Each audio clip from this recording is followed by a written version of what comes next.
Today we're going to talk about. I think I titled this "Attract Your Dream Partner by Simply Asking." By simply asking, y'all, you have to be willing to ask questions. The quality of questions you ask will determine the quality of life you live. And I mean, not just asking other people, you've got to be willing to ask yourself questions. Because, y'all, the truth is, what we do is we avoid asking ourselves questions. We avoid asking ourselves questions that lead us to an answer that we don't want to hear. For instance, you might be in a bad relationship, it's abusive, it's toxic. And then you ask, the question you need to ask is, why do I stay in an abusive, toxic relationship? But you don't ask that question. What you say is, everything gonna be all right. It's gonna be all right. Oh, he's just that way, or she's just that way, and you accept where you are because it's like it's the thing I know versus the thing I don't know. Okay, and so that's the thing that we gotta ask ourselves. And so today, the second part of it is just ask, attract the relationship of your dreams by willing to be asked, by willing to ask. So the first thing you got to do is be willing to ask yourself the questions, the hard questions. Attracting the person of your dreams involves you being willing to ask yourself a different set of questions. If this don't get you excited about changing your life or creating the life that you desire, nothing will. So let's start there. I have this story, and here's the story. So with one of my clients, who actually happens to be a friend of mine, and does this sound like any of y'all? So she met this guy. She met this guy, and the guy physically was what she was liking. He was a big dude, dark skinned, handsome guy, in her opinion. Now, she showed me the guy, I ain't think he was all that handsome, but I wasn't hating. But she's my friend, so I'm gonna give her my honest opinion. I was like, yeah, you like him. That's all that matters. So so she tells me about this guy. And then she says, do you like him? Does he, what you think? What you think? I didn't know what to think. I was like, I didn't know. I said, as long as you like him. And so I said, as long as you like him, it doesn't matter what I think. Now, what she was asking me was my opinion. But I don't think she really wanted my opinion. She simply wanted me to validate her opinion. So what did I do? I simply just stepped back and I played my position. See, it's the difference between I'm a coach and I'm a friend. And so what I did was I took the friend role, and the friend says, hey, the friend says, look, whatever makes you happy, that's what makes me happy. All right. So she asked me again 2 weeks later. And then I decided to go into coach mode because she is my friend, and I don't want my friend to go down a path and I see something different. And I said, well, wait a minute. Did you ask him this question? Did you ask him that question? Did you ask him this question? And so when I began to go into coach mode and ask her, did you ask? You asked for you prayed for the man of your dreams, but the question is how do you know that that's what I see? That what I see is what I've asked for. Now we're getting cranky. And she was like, well, he makes me feel good. I said, yeah, he call you, he texts you every morning. I said, don't tell me what he said. Let me tell you what he says. He texts you every morning and says, hey, beautiful, how you doing? I hope you have a great day. She was like, how do you know? I said, how you think I know? I know this game. I'm not playing the game, but I know the game. I was in the game. I get it. At this point, I'm telling her about the game. All right. She's like, okay, okay, okay. So I said, did you ask him this question? She's like, no, but I'm going to ask him. And so she asked him a question that was singular to the question that I asked. But it wasn't the question that I asked. And I said, no, I told you to ask this question directly. And then I said, once you ask the question, I want you to follow up with another question. And I told her the question to follow up with. And so what she did was she decided that she would ask a different question. Now that different question was not the question that I asked her. And so because it was, she didn't get to the answer that she was supposed to get to. All right, now we're getting started. We're just getting crunk, y'all. So because she didn't get to the answer, now she was lacking information that she needed to make an intelligent decision. So it's just like, think about it. If you put stuff into your GPS, you put directions or an address in your GPS, but you're missing a piece of the address. You're missing a piece of the address. Can you get to the destination that you choose to without having an address? You can't get to the destination. And so she was missing a piece. She was missing a piece of the pertinent information that she needed to make an intelligent decision. All right, y'all, we getting crooked now. And so she comes to me later on. Now, what I told her was, here are the red flags in the relationship you should be looking for. Because I already knew the answer. I already knew. I'd seen it before. I knew what was going on. I knew what he was doing. I knew he was using her. I already knew it. And so a lot of times, y'all, a lot of times as a coach, it is what I have to do is I have to bring people to the threshold of their own understanding. See, I can't tell you he's cheating on you, okay? But what I can do is give you the signs, show you the indication, show you what's going on, show you the trends, and now I bring you to the threshold of your own understanding. And you're like, I believe he's cheating on me. And I'm like, wow, you don't say. And so that's what I did. But then once we begin to look at it, because he made her feel some kind of way. So he was calling her, hey, beautiful. Hey, this, how you doing? Oh, love, I hope you're having a great day. And what we do is a lot of times what women do, they get mesmerized because of the hormones that are released. So you now, when he tells you how beautiful you are, you get the dopamine rush. When he tells you that he wants to spend a little time with you, you get the oxytocin rush. Okay, first you got the dopamine, the feel-good chemical. Then you got the oxytocin because he rubs on you. Now that's the bonding hormone. Now, then what happens is release the serotonin, and now your body feels good. And then to top it off, you got a little adrenaline rush. Adrenaline is the things that make your heart beat, make you start palpitating every time you see his name pop up, every time you see his face pop up, you see him on social media, you pop it up, and so what you're thinking is he's the guy for me.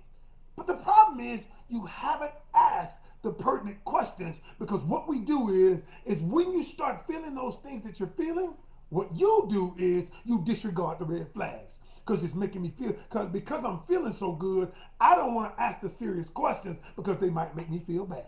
The reason why women don't ask the questions, they don't ask the questions to get to the pertinent answers that are going to show you, is he the one, because of three reasons.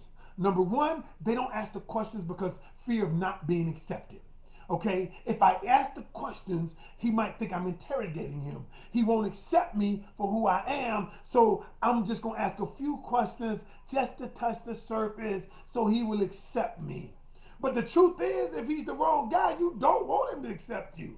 So you got to get to the answer. The second reason why people are fearful of asking the question is they fear losing something they don't even possess. Now, think about that for a minute. They're afraid to ask because they fear losing something they don't even have yet. They don't, what they're doing is they're projecting in their mind, I might have a great relationship. He fine, he got a good job. So what you're doing is you're projecting that we're together. So I don't want to lose that. I don't want to lose that, but that image is not real. And so you don't ask the questions because you have this projection in your mind. So you don't ask. The third reason you don't ask is this right here. Ooh, because I don't know why to ask. I don't know what to ask. I don't know when to ask. And I don't know how to ask it. And that's why we wrote the book. Because what we did was the lack of knowledge part, we alleviated all of that.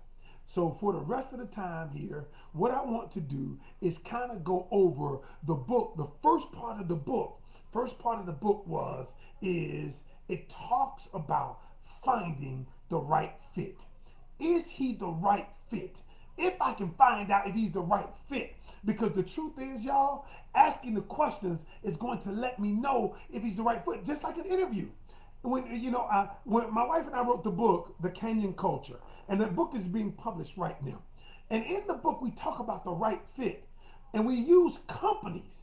And I've never seen a relationship book quite like this. We use companies and we juxtapose good companies, great companies that have great cultures. Why do they have great cultures? They have great cultures And people want to stay. They want to stay. They don't want to leave. It's hard getting a job at Zappos.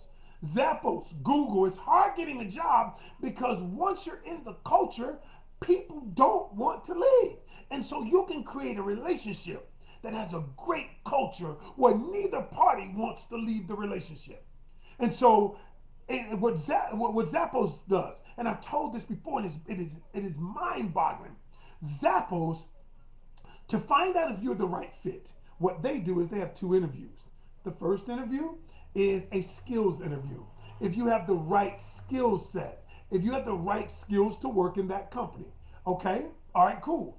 You might have the right computer skills, sales skills, marketing skills. You might have the right skill set to work in the company. But then they have a second interview. I mean, another interview is what they call a culture interview. And they want to see if you're the right fit for the culture interview. And in the culture interview, they ask you different questions, questions that are different than the skills questions. And they just want to see if you're the right fit. And the whole thing is, if you don't ace both interviews, you don't get hired. And at the end of it all, the most impactful thing of it all is this, is once you go through the 6-week training, you've passed both interviews. They say, okay, all right, you made it through the skills interview. You made it through the culture interview. And now you go through the 6 week of training. And so here's what we're going to do. We're going to offer you $2,000 to leave. They said, what? Wait a minute, you just hired me. Yeah, we just hired you. But what we're saying is, hey, thank you so much. We value your time. Here's 2,000 bucks and you can leave. Do you know 97% of the people say, no, I'd rather stay. 97% say I'd rather stay because the culture is that powerful. And so what they do, they spend so much time, so much money, so much effort into the interview process, the culture process, whereas, you know what? And you might say, well, why would they spend that much money on that? Because you know why? They don't have to rehire people. They don't have a lot of turnover, so they don't spend money on rehiring. So what we want to do is today, I want to quickly go over why you need to join our program, why you need to get in the Just Ask program. It's absolutely free. Because we're going to ask, because so when you meet people, first, let's talk about why you ask the questions. I'm gonna go over stage one, and the rest of the time I'm gonna go over a couple of stages. So I got the book here, y'all. All right, in stage one, it talks about, is he the right guy? Is he the right guy? Finding the right one. Essentially, all we're doing is just like Zappos, that culture interview. All right, the culture interview. And so what it is so when we find out if he's the right guy, and what we're gonna do is let's talk about why we ask the questions. You want to ask the questions, y'all, because at the end of the day, a lot of people get married. They get married, and in 3 years, they get divorced. But rarely do people get married and say, you know what? In 3 years from now, I'm going to get a divorce. Yep, I'm in love today, but in 3 years, I'm done. They don't say that. What it is people get married, they get excited, and their hormones are raging, and they really don't know the person. What happens is they got duped by your own emotions, by their own emotions. Emotions don't have a great track record in relationships. You cannot trust your emotions. Now, emotions feel good when they feel good. We all want to be in love. I get it. I want to be in love. I am in love. I love my wife. I love the feeling of being in love. However, if I was with the wrong person, I would not have that feeling. So it behooves me to find the right fit so that I can maintain that emotion that I feel. And so in the book, we talk about why. This is why. You want to find someone because you want to maintain the relationship for the long haul. You want to build a culture in the relationship, and you cannot build a culture if you're with the wrong person. And so that's why it's important to ask the questions. The second thing is we want to ask the questions. How do I ask the questions? People are like, how do I ask the questions? And that's easy. In the book, here's what we tell you, people. Now get this. So we're going to teach you how to ask the questions. You want to ask questions as a part of a normal conversation. We always ask questions anyway. It is our nature to ask questions, but we ask We ask bullshit surface questions like, okay, what school did you go to? When did you graduate? Who do you work for? I mean, just questions that that doesn't tell you anything about the person's character. Nothing. And we make a determination whether we're going to be with a person long term based on surface bullshit questions. Seriously, we do it all day long. So what you want to do is what we do is in here in the book, we're going to tell you we're going to tell you how to ask them. We're going to tell you how to ask follow-up questions. Follow-up questions, like if you ask him a question, like let me give you one of the questions. Is one of the questions in the first part and that you're trying to find out is simply this. What do you find attractive in a woman? Now, you might think that question, not that big a deal. Well, it means something. What we're trying to find out is now the person can't just say yes, no. I think, oh, I think a woman with a big old booty is attractive. No, it's a deeper question than that. The question is deeper because now the person has to use both sides of their brain. Not only the logical side, not only the emotional side, but the logical side. What is attractive to me? Is it the way that a person communicates? Is it a way that a person does this or does that? And it's much more than physical. And that's why, so then what happens is when you ask that question, you're going to follow up with, tell me why that's important. Why is it important for a woman to have education? And why, if intelligence is attractive to you, why is it important that a woman have intelligence? And so we're teaching you the follow-up questions so that you can go deeper into the person's psyche. That's going to let you know if the person has shared values. Because at the end of the day, culture in a relationship is built based on two people having similar core values. When you have you ever heard the saying that opposites attract? That is totally wrong. Totally a lie. I don't know who started it because here's the problem. Opposites don't attract. Okay, I always say this. I says commonalities attract. Like likes like. If you like a person, we are attracted to people who are more like us. Now, what people get conflated is personality types. My personality is big, bold. I'm loud. My wife is not so much. So what we're doing is personality types are different. You think because your personality different, you're different. You're not. That's Personality is not core values. Core values are what we believe about relationships. Let me give you an example. We both believe I might be loud, she might be quiet, but we both believe that family is important. We both believe that spending time with the family is important. We both believe that saving money is important. We both have a core value that a person should be able to be themselves in a relationship. That's the same. See, the truth is, y'all, if your core values are opposite, you cannot stay together. If your core values are different than your partner's, I guarantee you the relationship won't last. Now, your personality may be different, sure. Your likes, even some of your likes and dislikes may be different. My wife doesn't like sports, but I do. But that may be different. But the truth is, that in and of itself is gonna keep you together, y'all. And so so what we want to do is I want to just go over with my time left. I want to go over a couple of the questions that we came up with, y'all, that was powerful in this book and why you need to join this Just Ask program. So we came up with the questions in three stages. The first stage was to find out, is the person the right fit? Is he the guy for me? So we asked questions like this. Okay, number one, all right, so what do you find attractive in a woman? And we do follow-up questions. And then we say, one of the questions is, how was your relationship with your father? Hmm, why would we ask that? It's in the book. We ask it for a very specific reason. Maybe he didn't have a relationship with his father. Then we say, well, how was your relationship with your mother?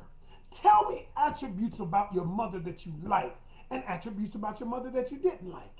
And what we're going to do is we're going to ask it in a very conversational way. For instance, so if you're having a conversation with somebody and you say, tell me something about your childhood that you remember that was positive. Okay? And then what your mom think about it? What your dad think about it? And what you're doing is getting to the core of the dynamics of the relationship. Now you understand how he treated his mom or how his mom treated him. How now you understand whether his father was in his life or a father figure.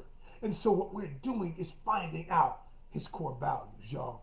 You got to understand. Here's the thing, and I'm gonna end with this.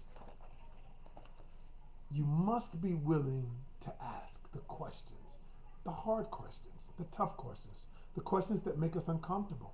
You have to be willing to ask yourself, number one, the questions: who am I? What kind of relationship did I have? And it leads you down a path of understanding your own conditioning. Why do I think the way that I do? And then the second thing is be willing to ask him the questions. Ask him why. Why? What type of relationship? Why? In conversation. And now it brings you to the threshold of your own understanding. Own understanding about him. Understanding if your core values will line up together. All right, y'all. I'm your host, Ken Canion of Love, Lust, and Lies.